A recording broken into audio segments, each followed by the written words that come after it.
ಬೀದಿ ಮೇಲೆ ಕುಳಿತಿದ್ದಾರೆ ಅಂದ್ರೆ ಯಾವ ಒಂದು ಬಿಜೆಪಿ ಸರ್ಕಾರ ಬಂದು ನೋಡ್ತಾ ಇಲ್ಲ. ನರೇಂದ್ರ ಮೋದಿ ಅವರು ಬಂದು ನಿಮ್ಮ ಬೇಡಿಕೆ ಏನು, ನಿಮ್ಮ ಕಷ್ಟ ಏನು ಅಂತ ಕೇಳ್ತಾ ಇಲ್ಲ.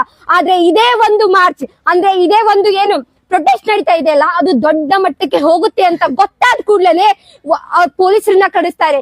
ಶಾಂತ ರೀತಿಯಿಂದಾಗಿ, ಶಾಂತಿ ಪ್ರಿಯವಾಗಿ, ಅಹಿಂಸೆಯಿಂದ ನಮ್ಮ ಸೋನಂ ವಾಂಗ್ಚುಕ್ ಅವರು ಉಪವಾಸಕ್ಕೆ ಕುಳಿತಿದ್ದಾಗ ಬರ್ತಾರೆ ಪೊಲೀಸರು, ಸ್ಟೇಜ್ ಮ್ಯಾಗೆ ಹೇಳ್ತಾರೆ, ಅಲ್ಲಿರುವ ಜನನ್ನೆಲ್ಲ ನುಗ್ಗಿಸಿ ಸೋನಂ ವಾಂಗ್ಚುಕ್ ಅವರ ಸುತ್ತೆಲ್ಲ ಒಂದು ಬಿಳಿ ಅರ್ಬಿನ ಹಾಕಿ ಶವಕ್ಕೆ ಎತ್ಕೊಂಡು ಹೋದಂತೆ ಹೋಗ್ತಾರೆ. ಅಲ್ಲ, ಅಂತ ರತ್ನ ನಮ್ಮ ಸೋನಂ ವಾಂಗ್ಚುಕ್ ಅವರಿಗೆ ಒಂದು ಶವ ಎತ್ಕೊಂಡು ಒಯ್ದಂಗೆ ಒಯ್ತಾರೆ. ಅಲ್ಲ, ಇದು ಯಾವ ನ್ಯಾಯ? ಅವ್ರು ಕೃತಿದಕ್ಕೆ ಏತಕ್ಕಾಗಿ? ಅವ್ರಿಗೆ ಯಾರಾದ್ರೂ ಅನ್ಯಾಯ ಮಾಡ್ತಿದ್ರಾ? ಹಿಂಸೆಯಿಂದ ಮಾಡ್ತಿದ್ರಾ? ಅವರು ಎಷ್ಟು ಶಾಂತಿ ಪ್ರಿಯವಾಗಿ ಅಹಿಂಸೆಯಿಂದ ತಮ್ಮ ಬೇಡಿಕೆಯನ್ನು ಇಟ್ಟು ಅಲ್ಲಿ ಪ್ರೊಟೆಸ್ಟ್ ಮಾಡ್ತಾ ಇದ್ರು, ಅಲ್ಲಿ ತಮ್ಮ ಉಪವಾಸವನ್ನು ಕುಳಿತಿದ್ರು. ಅಂದ್ರೆ ಅಂತ ಒಬ್ಬ ದೊಡ್ಡ ವ್ಯಕ್ತಿನ ಒಂದು ಶವಕ್ಕೆ ಎತ್ಕೊಂಡು ಹೋಯ್ತಾರಲ್ಲ, ಒಂದಿನಾನು ಕೇಳಕ್ ಬರ್ಲಿಲ್ಲ. ಆದ್ರೆ ಈ ಒಂದು ಪ್ರೊಟೆಸ್ಟ್ ದೊಡ್ಡ ಮಟ್ಟಕ್ಕೆ ಹೋಗುತ್ತೆ ಅಂತ ಗೊತ್ತಾದ ಕೂಡ್ಲೇನೆ ಸೋನಂ ವಾಂಗ್ಚುಕ್ ಅವ್ರನ್ನ ಎತ್ಕೊಂಡು ಹೋಗ್ತಾರೆ. ಅಲ್ಲ, ಅವ್ರು ಎತ್ಕೊಂಡ್ ರೀತಿ ನೋಡ್ಬೇಕು ನೀವು. ಯಾವ್ದೋ ಒಂದ್ ಮೂವಿಯಲ್ಲಿ ಗುಂಡಾಗಳು ಎತ್ಕೊಂಡು ಹೋಗ್ತಾರೆ ನೋಡು, ಹಂಗ ಎತ್ಕೊಂಡು ಹೋಗ್ತಿದ್ರು.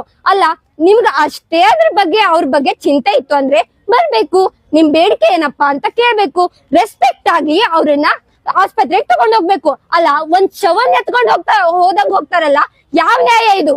ಅವ್ರೇನಾದ್ರೂ ಹಿಂಸೆ ಮಾಡ್ತಿದ್ರಾ? ಅವರು ಈ ವಿದ್ಯಾರ್ಥಿಗಳಿಗೋಸ್ಕರ, ನಮ್ಮ ದೇಶದ ಭವಿಷ್ಯಕ್ಕೋಸ್ಕರ ಅವರು ಅಲ್ಲಿ ಉಪವಾಸ ಮಾಡ್ತಿದ್ರು.